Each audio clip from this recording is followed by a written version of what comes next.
I know of no reason why the gunpowder treason should ever be forgot.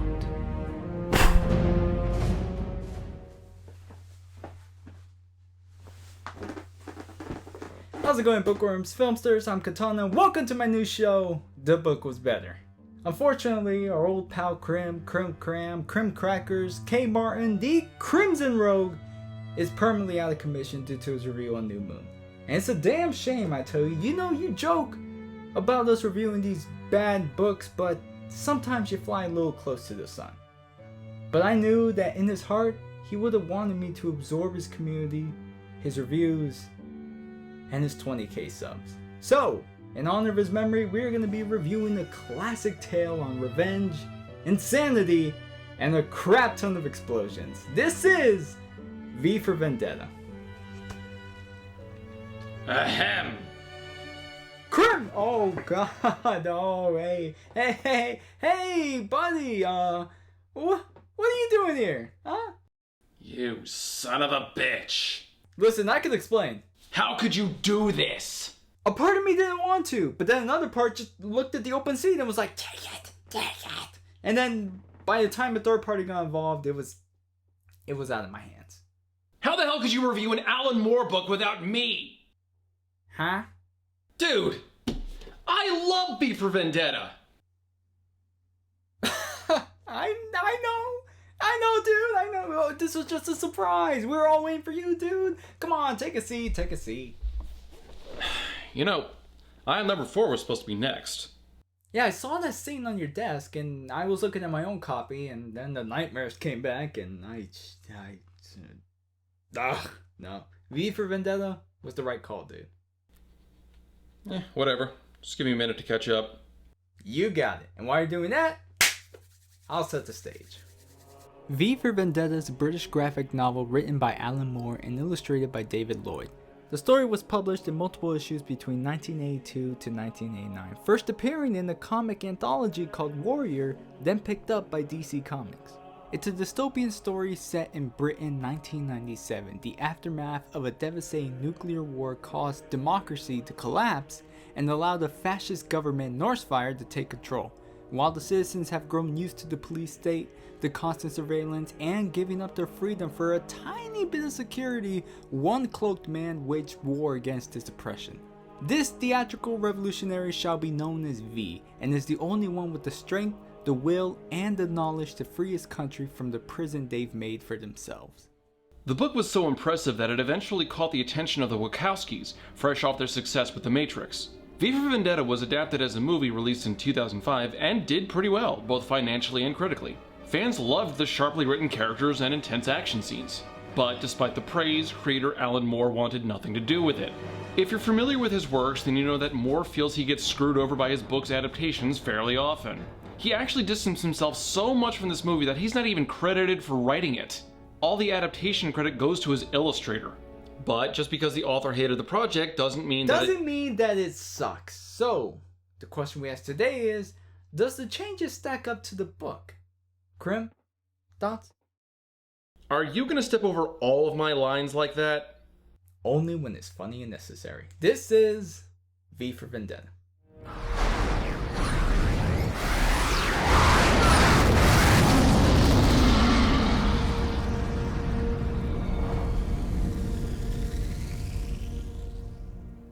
Our movie opens up to a brief recap of Guy Fawkes, a man responsible for the gunpowder plot in 1605. He was in charge of setting off the explosives to destroy the Parliament, but was captured too early when the guards received the tip. I've witnessed firsthand the power of ideas. I've seen people kill in the name of them, and die defending them. This is all to set the scene, not just to establish historical background, but to convey the theme of ideas and the power behind them. The book didn't open like this, but instead interweaved this theme through the second act. But you cannot kiss an idea, cannot touch it, or hold it. Ideas do not bleed, they do not feel pain, they do not love. But the movie uses this scene well, showing that while ideas are powerful, men can still be killed, as we see Fawkes being hung. Quick fun fact. At the time, Treason was punished by hanging a victim for a few seconds, cutting him down, splitting open his stomach, and then throwing his guts into a fire before beheading him. Guy Fawkes cheated his executioner and everyone watching by jumping off a ladder as soon as the noose was around his neck. He didn't just hang there suffocating, he actually gave one last screw you to his enemies. We then see two people in London getting ready to go out after curfew. Evie Hammond, played by Natalie Portman, and V, played by Hugo Weaving. While they're getting ready, this blathering propagandist named Louis Prothero jabbers on about how England is the greatest country in the world. Even though he's wrong.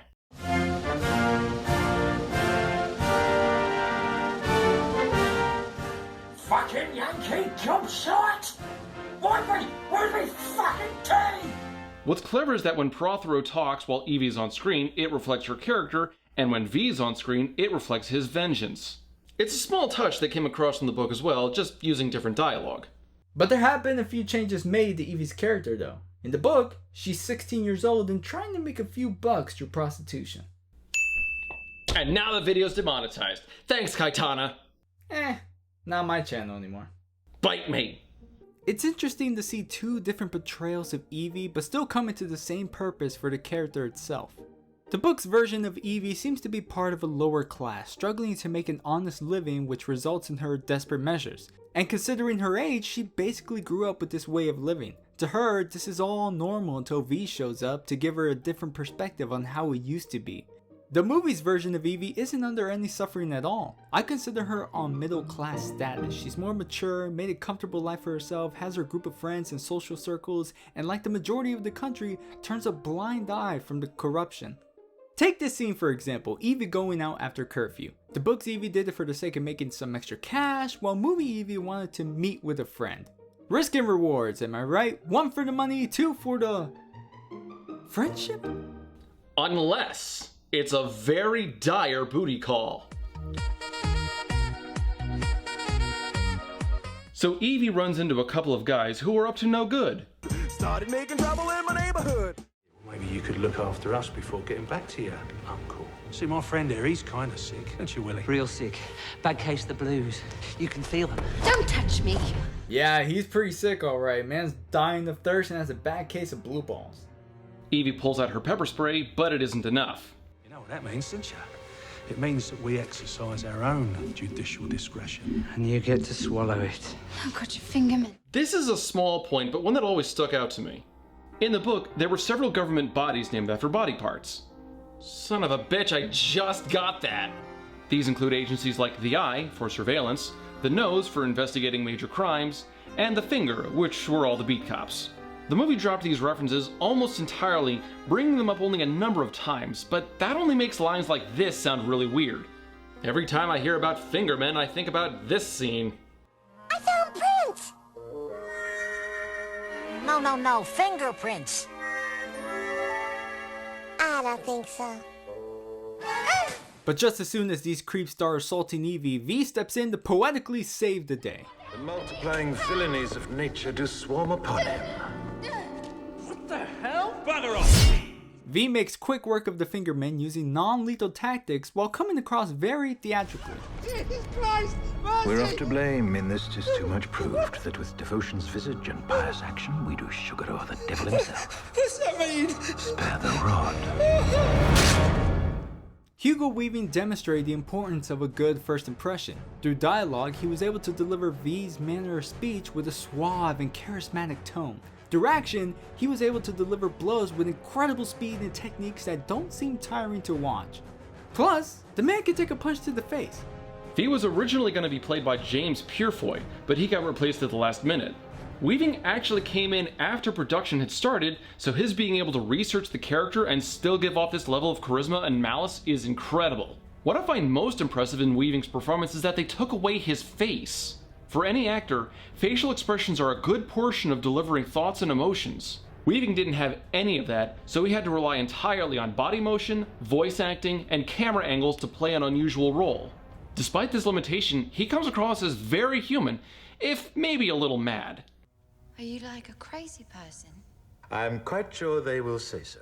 It's actually really hard to turn away once he starts talking, like his entire alliteration speech focusing on the letter V, which goes on so long that if I showed it in its entirety, I'd be risking a copyright claim on this video. Wait, but I thought we were already demonetized for that 16-year-old prostitution comment earlier. You're not helping. V takes Evie up to a rooftop for a concert of sorts to mark the holiday. Tell me, do you know what day it is, Evie? November the 4th. Not anymore. This scene combines two moments from the graphic novel. One where he meets Evie just before he brings her to his home, and another where he has a soliloquy with the old Bailey building confessing his love of anarchy, just before he blows it up. In the movie, V lets Evie go while he goes back to his own lair to plot some more. The book dove right into the start of something new, that being Evie's reformation. But the movie's giving a little taste of V's madness for both her and the audience. Just look at this like a first date and it'll probably make more sense.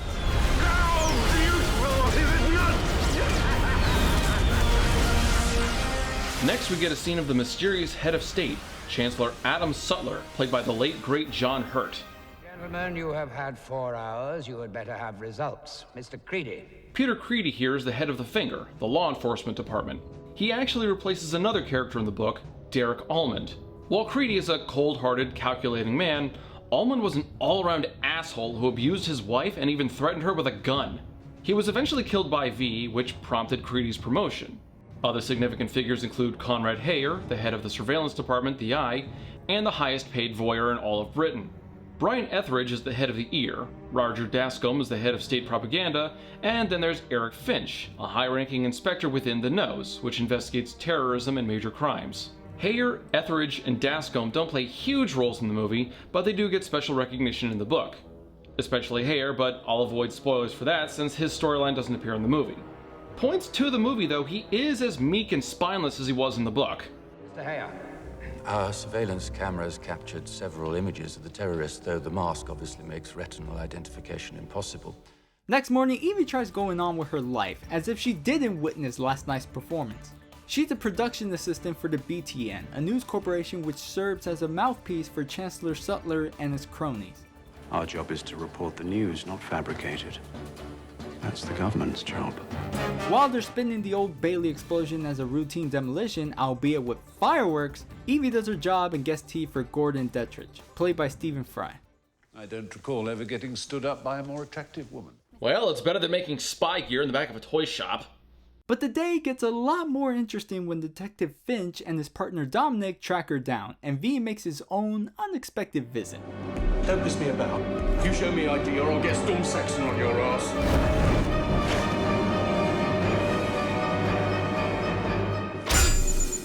Fucking hell. Krim. Before I go any further, you gotta let me fanboy about my all-time favorite chapter of the book. Well, I mean, we're kind of running on a tight schedule here. Thanks, dude. Knew you understand. At this point in the book, V has done his assassination attacks on the select few who done him wrong in Larkhill, and proceeds into stage 2 of his master plan against the government. With each victim, the punishments were very personal and executed in a creative fashion, but this was the first chapter that had me impressed by the direction of that scene. No dialogue is spoken aside from the TV programs playing in the background, and the story is moved heavily by the action alone. The way V storms his way through the guards and threatening Dascombe with bombs, visual storytelling at its finest. So when I saw this scene inserted into the film, I was slightly disappointed, less by the fact that it was rushed and moved up too early, but just that it didn't compare, which is really unfair to say. It just cuts right into the thread and video message, which is still pretty damn strong. My favorite thing about this scene is just the continued use of smart writing, in particular, this passage. Why? Because while the truncheon may be used in lieu of conversation, words will always retain their power. Words offer the means to meaning, and for those who will listen, the enunciation of truth. And the truth is, there is something terribly wrong with this country, isn't there? It's such a great example of a persuasive argument made all the better by Weaving's grand performance. Personally, I think V's speech in the movie is a little stronger, since in the book he spoke directly to the audience like they were his employees and they weren't performing well enough. While it was meant as a personal slight, it came off as a little silly. The change in dialogue that the movie provides comes off as a little more poignant. How did this happen? Who's to blame? Well, certainly there are those who are more responsible than others, and they will be held accountable. But again, truth be told, if you're looking for the guilty, you need only look into a mirror. Well, the message gets out and V tries to leave, despite the heavy police presence. Freeze! Get your hands on your head. Do it now or I'll shoot. V was actually backed into a corner until Evie conveniently walked in just in time to save him. We were here before you even got started. Bad luck, chummy. Oh, I don't know about that.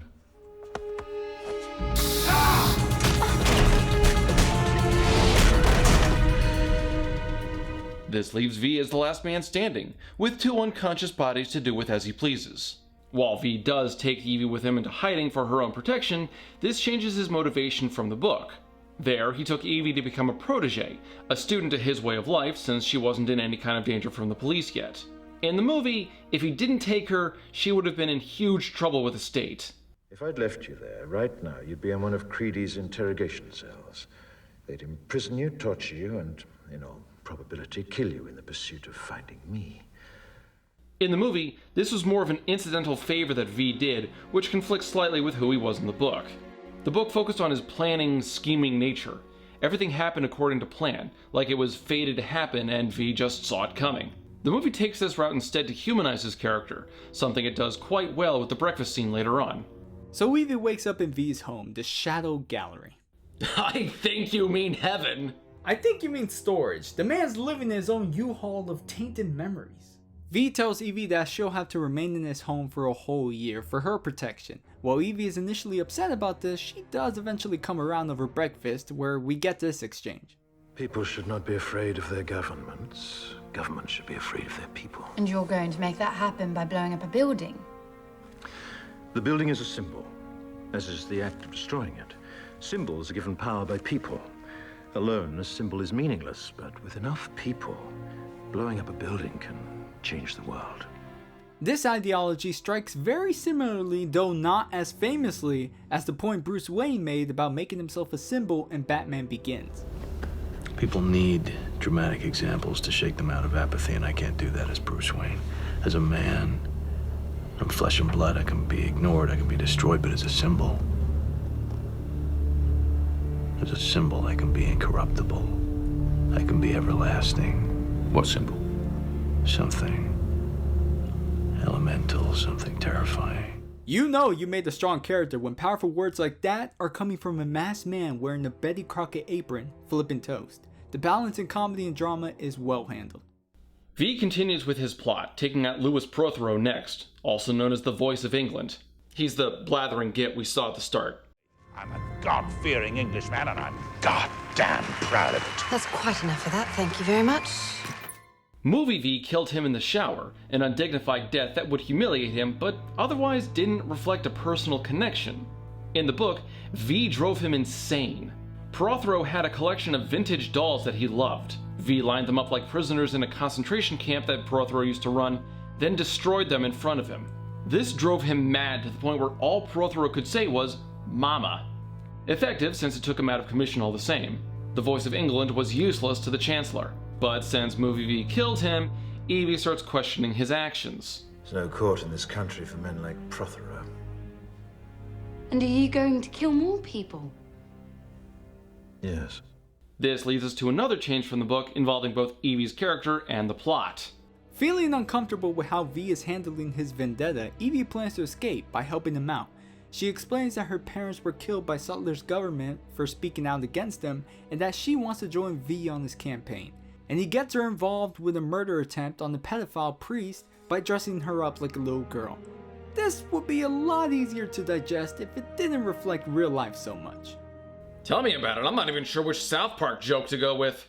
Ladies and gentlemen, please pause the video now and look up a relevant South Park clip of your choosing. However, Evie isn't exactly on board with killing and tries to help the corrupt bishop. Someone's coming and I think he means to kill you. I'm sorry. I'm telling you this because I want some kind of protection or amnesty. I had nothing to do with the Bailey and I made a terrible mistake in the Jordan Tower, but... Personally, I would excuse myself to go powder my nose, then left. Let him deal with V on his own. While she did freak out here in the book, it was more because she lost her nerve. In the movie, this was her idea from the get-go, told simply through a visual cue earlier. While all that's going on, Inspector Finch and Dominic have been hard at work trailing V. They can only find some tax records connecting all of V's recent victims, and they all trace back to a place called Lark Hill Detention Center. It was really a concentration camp. Was there a specific profile for those being sent there? Usual undesirables, I should think. By running through old records at Lark Hill, they discover that V has been secretly killing everyone who worked at the camp years prior. And apparently, there's only one person left who changed her name and went into hiding. Someone they discover too late. Dr. Diana Stanton changed her name to Delia Surridge. The coroner? Yep. Jesus, I just saw her. But by the time they get to her house, V has already struck. You're going to kill me now? I killed you 10 minutes ago, while you slept. And this differentiates from the book in two ways. First, instead of Finch and Dominic racing to save Delia, we got Almond, the abusive husband. This is the scene where he confronts V with an empty gun and gets killed. But cutting Almond entirely doesn't impact the story too heavily. It just doesn't make the government look as evil and corrupt as the book does. The second and more significant impact is that it alters the order of V's plan. V killed Delia, the bishop, and Prothero before his big reveal on the TV station for a reason. This way, no one can pinpoint him or figure out his identity. If he had been secretly killing people involved with Lark Hill for some time now, then the last thing he would want to do is announce himself and alert the few remaining big fish that he had yet to land. If he came out to the world and word got around about his motivation, or the name Lark Hill at all, then Prothero, the bishop, and Delia would be taken into protective custody where they could provide any number of records to V's identity, which would crumble what control V has over the country's pulse. The movie tries to cover this by keeping the remaining targets ignorant and bumping them off in quick succession, but it was still a risk on the movie's part. Not a huge one, mind you, or even a glaring error really, but it does somewhat undermine V's cunning if one were to start digging into his character. Oh, but you want a dumb change? Take a look at this. What's all this about? I'm celebrating. Celebrating what? I think this could be the best show you've ever done. After running away from V, Evie hides out with Gordon for a nondescript amount of time. During that time, he wrote a talk show skit humiliating Chancellor Salter by making him look incompetent and shows the fascist leader getting shot. Hey! Fire! While the skit is amusing and includes a Benny Hill chase scene, it's incredibly stupid to openly mock a fascist dictator who's known to black bag people and make them disappear. Can Gordon kick ass in hand-to-hand combat? Can he blow up buildings without getting caught? No. So there's no surprise when the Popo kicks his door in and gets arrested by Creedy himself.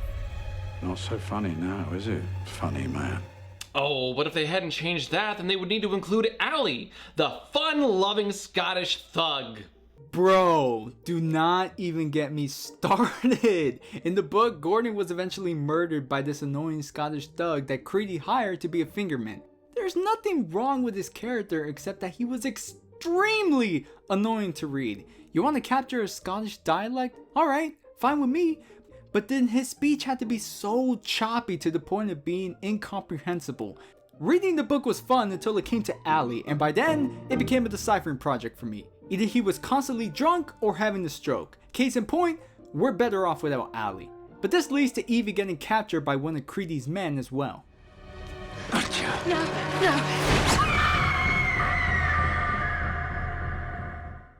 Evie gets imprisoned, where the guards demand that she give up any information about V.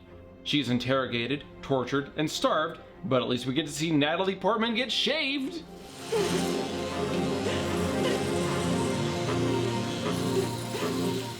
I find this difficult to masturbate to.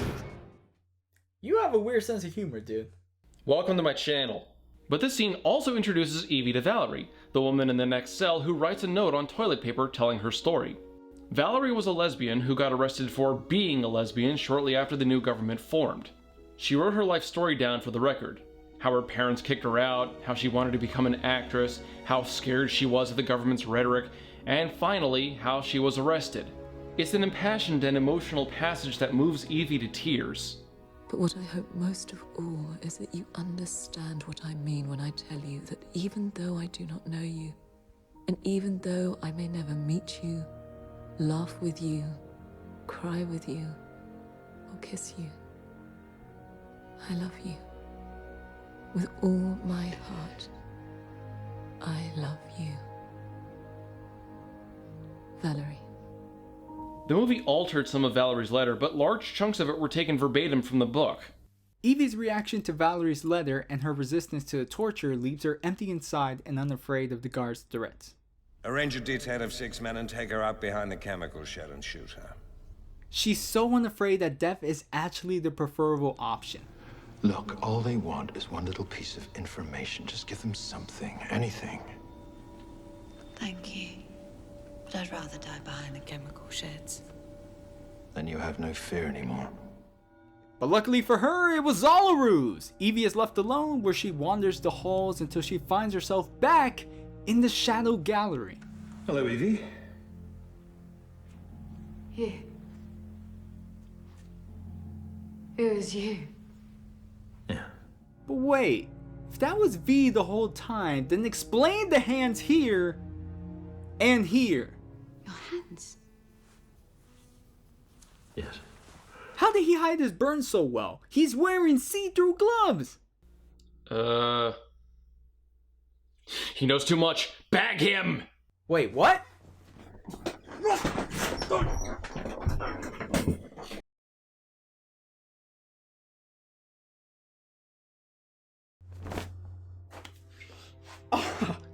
Oh, God. Where the hell am I? What the hell's going on? Who are you? Okay. Who are you? No one. Yet I am the one who speaks for the people, the vox populi, if you will. Alright. Why'd you draw a bag over my head and... Is this my garage? You needed to face your fear and break through it. Your fear holds you back. Your fear stops you from becoming everything that you could be. Confront it and overcome it. What are you talking about? Review 50 Shades of Grey. Hey, I already saw Krimson review that. That's all the 50 Shades I need. And you really want me to review that after the trauma I went through with Divergent? Are you mad? Embrace your inner fears. Become the master of your own fate. Wait. Become the master of my own fate by doing what you tell me to do. Well,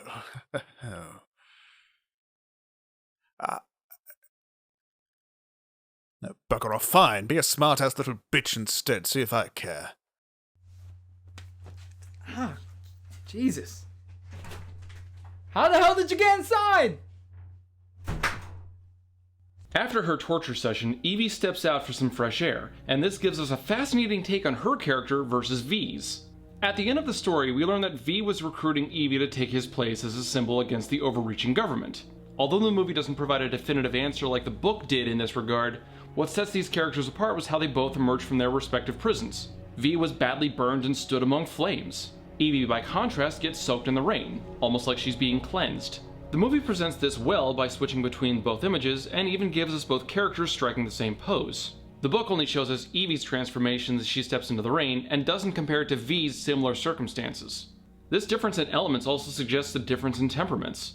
While V was a violent firebrand, Evie will probably be much more gentle when she takes up the mantle, still doing the job, but being more diplomatic. Tell me, do you like music, Mr. Finch? The visual themes on display are brief, but very complex upon further inspection. We see burning versus washing, violence versus serenity, rage versus joy, and many others. And I love it because moments like these are absolute treasure troves for conversation. But Chancellor Sutler has been getting impatient since it's been 10 months of searching for V without any success. So they put out some false reports about V to dissuade people from following him and to encourage government dependence. Authorities have uncovered new evidence linking the terrorist organization called V to the St. Mary's viral attack on London 14 years ago. At the same time, Inspector Finch and Dominic discover an informant who was one of Creedy's original bagmen who helped commit crimes to get the government in place. And he'll reveal his story for the courts, but only when Creedy is put under observation. While the scene serves as a good explanation of events, or blunt expedition dump, however you want to call it, it wasn't in the book. Instead, this replaces Finch's LSD trip through the abandoned Larkhill prison camp, where he got a better idea of what levels the Chancellor was willing to stoop for power. Although we do get a brief mention later of Finch visiting Larkhill, it's not nearly as pivotal as the book. Movie Finch has been set as a much sterner, law-abiding cop, so he wouldn't go rogue to pop a tab and trespass on an old concentration camp outside of a quarantine zone just to solve a difficult case. And for the best, because I don't think anyone wants to see Stephen Ray strip naked while tripping on LSD. The informant was actually V in disguise, using the different departments' distrust of each other to his advantage. After Finch manages to bug Creedy's house, V breaks in to confront Creedy. Not to kill him, but to plant an idea in his head. A man as smart as you has probably considered this. A man as smart as you probably has a plan. That plan is the reason Sutler no longer trusts you. It's the reason why you're being watched right now, why there are eyes and ears in every room of this house and a tap on every phone. But V is willing to trade. What do you want, Sutler? It's a great plan, turning uneasy allies against one another, but it's much different than the book. The reason V needed to go to such lengths in the movie was because Sutler was hidden in a safe room and only someone like Creedy had the clearance to get him out. In the book, Sutler was drawn out through different means. Hey Kytana, you want to take this one? Sure. Oh, and it's Kytana. Not Kytana? More like Kytana. Does this help, Crimson Rouge? It's Rogue. Not Rouge? You suck. You're looking a little red there, Crim. Almost like the color of Rouge! Oh my god, just talk about the damn computer. You're really gonna make me talk about it. Probably the weirdest thing this book had to offer. Alright, I guess it would be important to note that the leader in the book, Adam Susan, was in love with his computer fate. And I mean love. He was a slave to the wisdom, obsessed with the power of this heartless machine. But what he didn't know until very late in the novel was V controlling fate from another supercomputer and using her power and surveillance for his own personal gain. And the leader became completely heartbroken about the news. Like just panels of him moping around in his big fancy chair and trying to find a rebound with the public. I mean, Jesus, I haven't seen a love story this tragic since the ending of Super Mario Sunshine.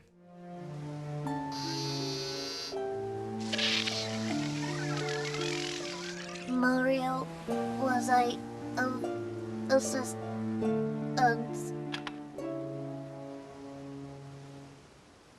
By this point in the book, V was preparing for the land of do as you please. This would be the functional anarchistic society that V wanted to create, following a violent, chaotic period known as the land of do as you will. Bypassing such titles, the movie decided to shorten this to Anarchy in the UK! The fun part about this section of the book is that it raises a lot of questions about how much government is too much, as well as the dangers of living without any regulations or rules. The movie doesn't really try to explore this angle though, and just gives us flashes of chaos, resistance, and instability. And just like V planned it, the dominoes all fall into place.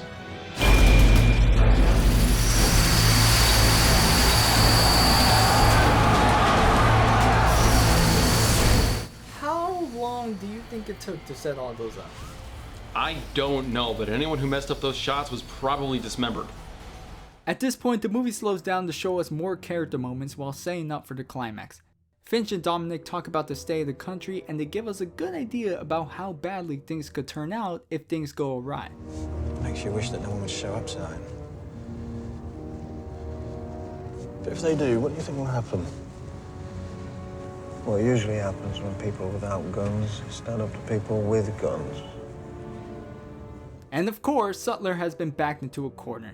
Not only does he roll out the army, but he goes after his own counselor for not being able to catch V. Should the terrorists succeed? He won't.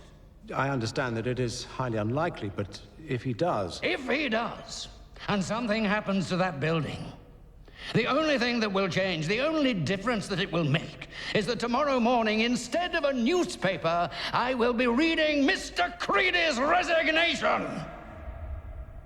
And Evie goes to visit V one last time. They share a dance, and V promises her a gift. This is my gift to you, Evie. Everything that I have, my home, my books, the gallery, this train.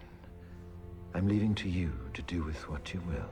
V's carefully laid plans to ensnare his enemies and predict their outcomes displays his intellect, and it's revealed to the audience in a clever way which always makes for a fun character. And I'm not sure which I like more, this or V's manipulation via the Fate computer.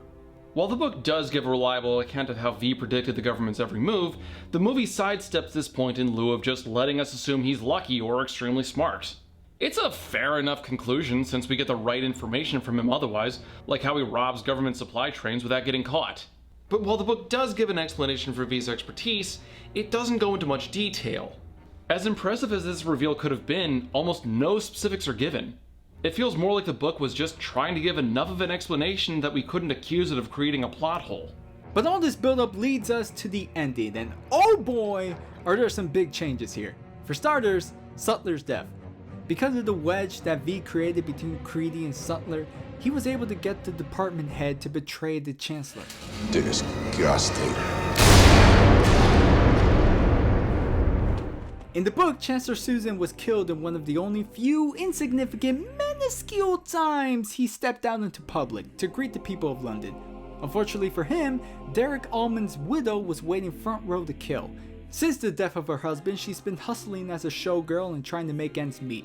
She took all her anger, stress, and fear to assassinate Chancellor Susan. But let's not forget the myriad of side characters from the book. While the movie didn't have time to display all of them, or their fates, the book showed us that the destabilization of the populace made its way to the government. V didn't have to do anything once the dominoes started falling. The oppressed rioters charged into action for him. Most of the department heads were lost to the chaos one way or another, as was Kytana's favorite, Allie. Hell, one of the only non-casualties was Inspector Finch, who had grown so disenfranchised with the government that he just walked off into the sunset all by his lonesome.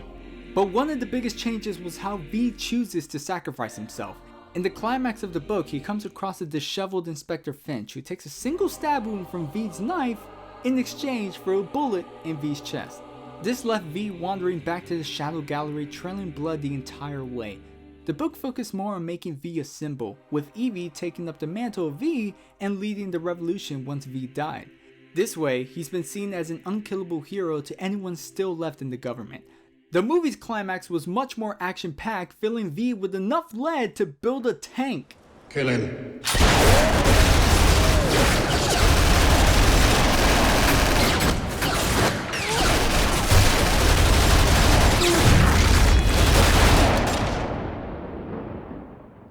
The bullets aren't enough thanks to a steel plate that V was wearing and the fact that none of Creedy's men aim for the head.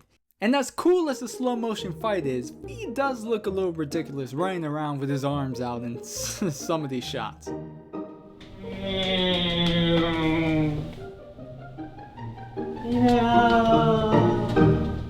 V then counters with throwing knives that magically straighten themselves out in the last second. The fight choreography is pretty sloppy though, since V slaughters his way down one line of enemies, then somehow teleports to the start of the other line of enemies before taking on Creedy. We never see him run across the room, and since only one soldier was able to reload, he couldn't have had the time to. It's a pretty big misstep in an otherwise good action scene. Plot holes aside, I think there's a certain brilliance in this scheme as well, in regards to what V's willing to sacrifice. The book showed us V playing the long game, setting himself up as more of a symbol than as a person. The movie kinda scrapped this idea though, not only by humanizing V much more than the book, but also by not definitively answering whether or not Evie takes over as the new V. I kind of like the movie's play on this a bit more, because it felt like a really strong chess move. V was willing to give up his life in exchange for taking out the two most powerful members of the Northfire government. And it worked. V got everything he wanted, and Sutler and his cronies lost everything. His government was scattered, and thanks to Evie's assistance and Finch's wavering faith, Parliament was blown up too. It's just fun to see V's plot executed so well. And I love it when a plan comes together. But before we quit this scene, I want to say just how quotable V is. You have to give credit for Hugo Weaving putting in all the right inflection and tone into his lines. People should not be afraid of their governments. Governments should be afraid of their people. This final fight scene also managed to squeeze in 2 lines from the book. We've swept this place. You've got nothing but your bloody knives and your fancy karate gimmicks. V then capped it off by adding a reply. The only thing that you and I have in common, Mr. Creedy, is we're both about to die. How do you imagine that's going to happen? With my hands around your neck. This was originally taken from V's encounter with Allman. V couldn't have replied like this because again, Allman didn't even have bullets. and I'm pretty sure pistol whipping wouldn't be enough to stop V. I also really like the line V gives Creedy after he killed all of Creedy's men. Why won't you die? Beneath this mask, there is more than flesh. Beneath this mask, there is an idea, Mr. Creedy. And ideas are bulletproof. By taking out Creedy like this, V's bulletproof line comes across like an exclamation mark at the end of a sentence. V used this same line in the book at Finch to emphasize the idea that, as a symbol, he couldn't die. While the book does give us more of a thematic reason for the line, the movie makes it more dramatic and gripping. That way, in my mind at least, it stands out more. V barely manages to get back to Evie, revealing that he had fallen in love with her, and then dies in her arms. Even though in the book, all V said was that the Shadow Gallery was hers and that she was not to remove his mask, no matter what. While Evie doesn't remove his mask in both the book and movie Evie gives him the most extreme Viking funeral in history by loading him into an underground train loaded with hundreds of pounds of explosives aimed directly for Parliament. Because nothing says hardcore funeral like major property damage. That's why when I die, I want to be doused in napalm enough to burn on Nicholas Sparks' front lawn. I am gonna ruin the fuck out of his azaleas. So while V was fighting Creedy, the civilians rose up, donned their own Guy Fawkes masks and cloaks, and marched through London. With no one left to give commands, the army stands down, letting the protesters march towards Parliament. By this point in the book, there was much more rioting and less organized civil protests. As in, there was nothing but rioting. It's actually what killed a few government officials and fingermen. But then we see Parliament explode. A phrase I think we've said so many times that we need to start worrying about winding up on a watch list.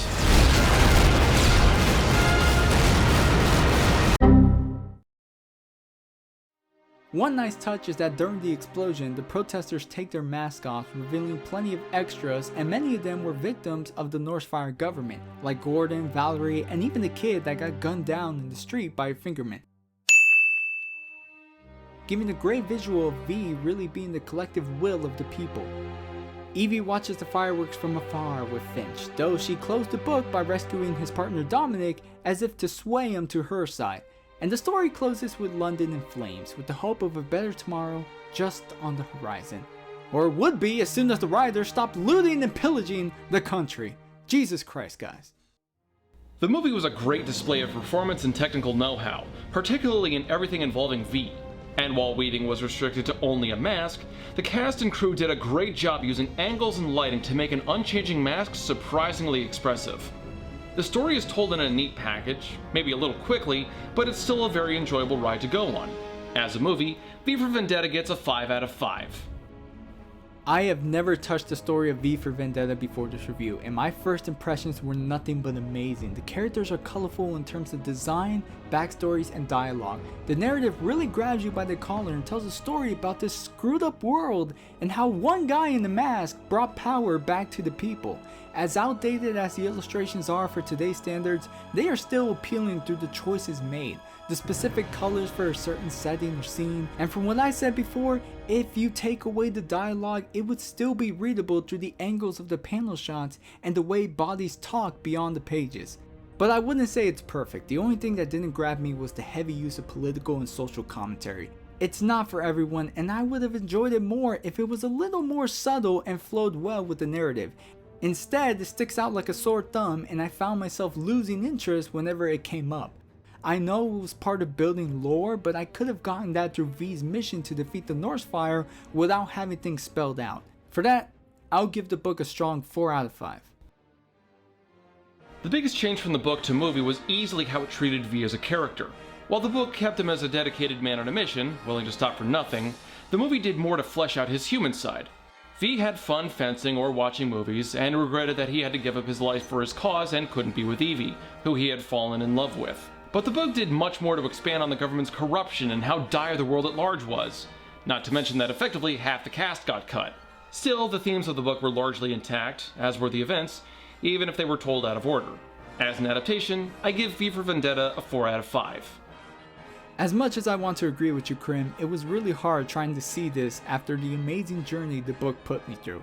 I'll admit that just about all the fight scenes with V were orgasmically thrilling, and it did stay faithful to most of the scenes from the book, but I still couldn't get all that invested.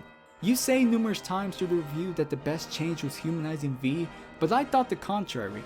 He was the product of Norsefire's treatment towards undesirables, and the result turned him into this psychotic man with a vengeance. His chance of being normal was ruined by these people, so I could believe that his only sole purpose to live was to regain his country again.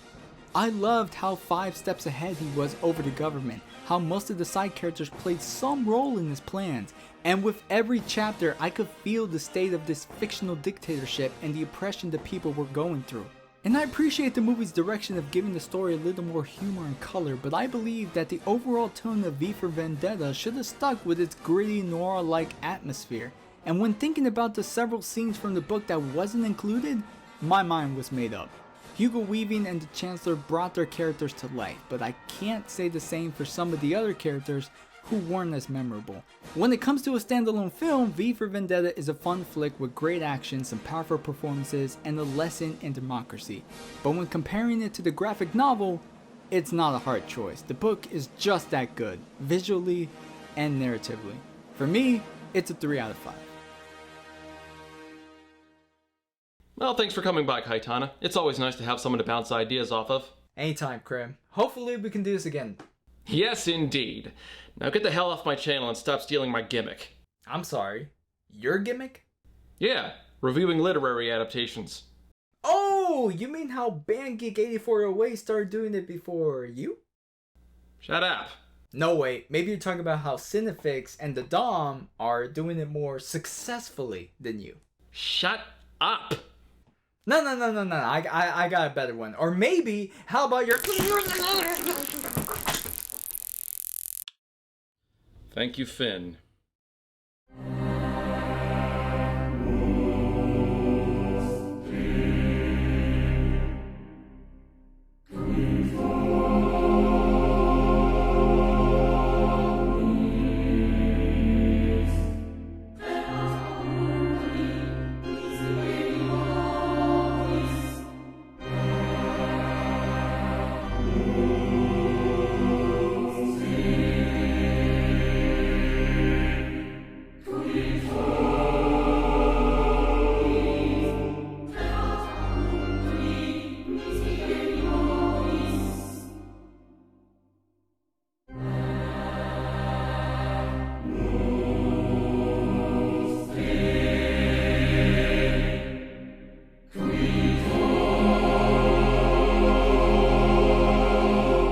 By the way, didn't we review this in like early November?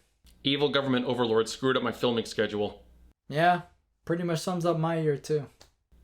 Yup.